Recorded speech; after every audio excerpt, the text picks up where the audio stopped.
আমরা যে নামাজে তাশাহুদ পড়ি আর তাহিয়াতু পড়ি, আমরা শুধু সেটা পড়েই যাই, কিন্তু সেটার পেছনে একটা সুন্দর গল্প আছে। সে গল্পটা হয়তো আমরা জানি না। আমরা শুনেছি রাসূল সাল্লাল্লাহু আলাইহি সাল্লাম মেহেরাজে গিয়েছেন। মেহেরাজের সে গল্প আমরা অনেকেই শুনেছি, অনেক আলেমা ওলেমা বা বইয়ের গল্পে পড়েছি, অনেক ভিডিও দেখেছি। কিন্তু রাসূল সাল্লাল্লাহু আলাইহি সাল্লাম আল্লাহর সাথে মেহেরাজে যে একটা কথোপকথন করেছিলেন, সে কথোপকথনটাই হচ্ছে তাশাহুদ, তবে আত্তাহিয়াতে। রাসূল সাল্লাল্লাহু আলাইহি সাল্লাম আল্লাহ তাআলার সাক্ষাতে কিন্তু আল্লাহ তাআলাকে সালাম দেননি, কারণ আল্লাহ তাআলা তো নিজেই শান্তি দেন সবাইকে। আল্লাহ তাআলা তো শান্তি চাওয়ার কিছু নেই বা মানায় না আল্লাহ তাআলার শান্তি চাওয়া। সেজন্য রাসূল সাল্লাল্লাহু আলাইহি সাল্লাম আল্লাহ তাআলাকে উদ্দেশ্য করে বলেন, আত্তাহিয়াতু লিল্লাহি ওয়াসসালাওয়াতু আত-তাইয়্যিবাত। সমস্ত প্রশংসা, সমস্ত সমৃদ্ধি, সমস্ত পবিত্রতা আল্লাহর জন্যেই। প্রতি উত্তরে আল্লাহ তাআলা বলেছিলেন, আসসালামু আলাইকা আইয়ুহান নাবিয়্যু ওয়া রাহমাতুল্লাহি ওয়া বারাকাতুহু, যে হে আমার সুপরিচিত নবী, রহমত এবং শান্তি বর্ষিত হোক আপনার উপরে।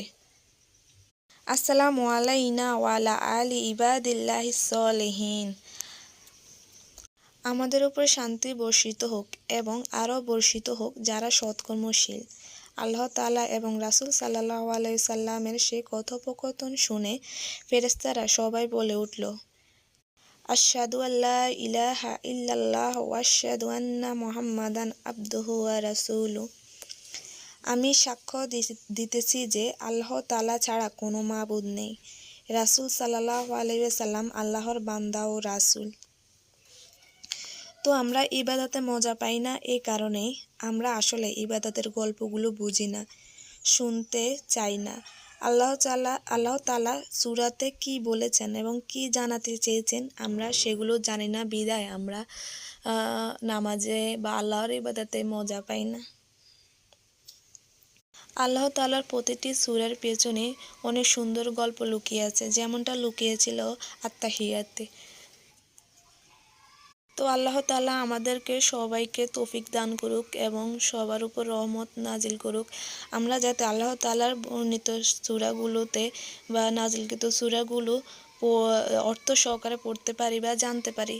তারপর আমরা যদি এগুলো বুঝি বা জানি এবং পড়ার চেষ্টা করি, তাহলেই আমরা ইবাদতে শান্তি পাবো বা মজা পাবো। আল্লাহ সবাইকে তৌফিক দান করুক। আমিন।